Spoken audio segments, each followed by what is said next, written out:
được phép cùng tham gia chèo thuyền. Lưu ý các đội thi đấu với nhau trên tinh thần là giao lưu, đoàn kết và học hỏi lẫn nhau. 3. Phần về đích. Thứ tự về đích được xác định bằng mũi thuyền và mặt phẳng đã được cho dây sẵn. Trọng tài sẽ xác định thứ tự về đích của các thuyền bằng nghiệp vụ chuyên môn có camera để xác định. Các thuyền khi về đích, vận động viên phải chèo thuyền ngay về khu vực tập kết ở bến thuyền để giao thuyền lại cho các đợt đua tiếp theo. 4. Về khiếu nại. Khiếu nại phải do đội trưởng của đội đua gặp trực tiếp ban tổ chức để giải quyết trước khi ban tổ chức công bố kết quả thi đấu, nhưng không chậm quá 10 phút sau cuộc đua. Sau khi có kết quả hội ý chính thức từ ban trọng tài và ban tổ chức thì đội đua phải chấp hành quyết định đó và được coi là quyết định cuối cùng. 5. Về cơ cấu giải thưởng, ban tổ chức sẽ trao giải thưởng hạng nhất, hạng nhì, hạng ba và các giải khuyến khích cho các đội đua. Trên đây là nội dung và thể lệ của cái như vậy đội series đội sắp lớn đang đi vào khúc cua thứ 2 để chuẩn bị về với lại đạn về đích.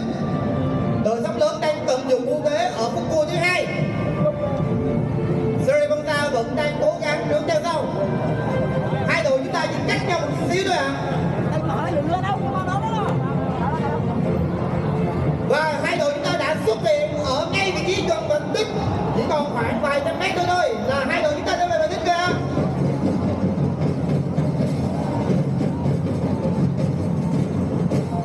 Hai đội chúng ta đang còn khoảng cách thôi và hiện nay khoảng cách đang được kéo hơn. Đội của chúng ta đang cố gắng vượt lên.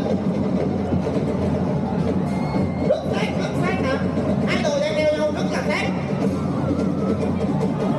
Như vậy vạch đích đợi trước mặt rồi hả?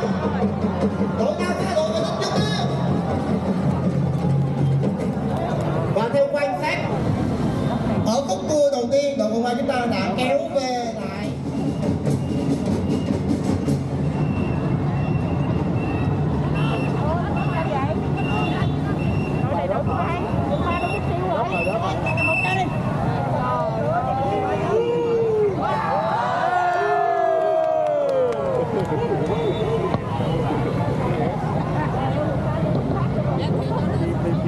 Theo quyết định của tổ trọng tài, như vậy đội Sa Tím mới là đội chiến thắng ở vòng loại bảng C. Thì chúc mừng đội Sa Tím mới các bạn, các tay nghèo của chúng ta đã đưa đội mình vượt xa so với đội chùa Công Chính Quang.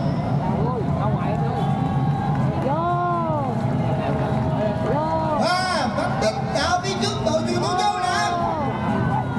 Xin chúc mừng đội Công Trung là đội đạt về đích ở vị trí đầu tiên. Như vậy đây là lượt đấu đầu tiên giữa hai đội chùa Công Chính Quang và đội chùa Thôn Dương. Và với sự đoàn kết và nhất trí cao thì đội chùa Thôn Dương đã đạt các vị trí thành tích đầu tiên.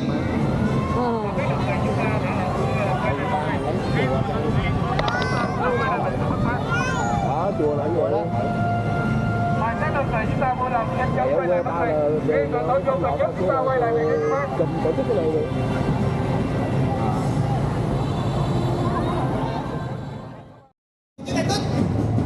Đây là giây phút bứt phá cuối cùng và là cơ hội cuối cùng dành cho đội Trạm Tây FC.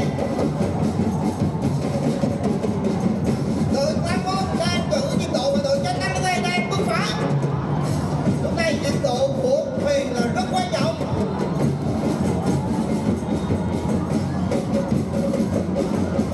Và vạch đích chỉ còn vài mét nữa thôi hả?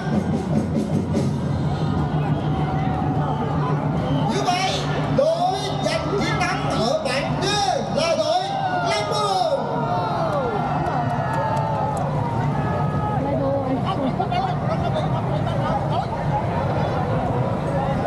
Vâng, xin chúc mừng cả 9 đội đua chúng ta đã hoàn thành xong vòng loại của giải đua ngày hôm nay và chúng ta sẽ chuẩn bị vào trong vòng bán kết. Và sắp lớn đang bám sát với lại cuộc đua này. Hy vọng đội sắp lớn chúng ta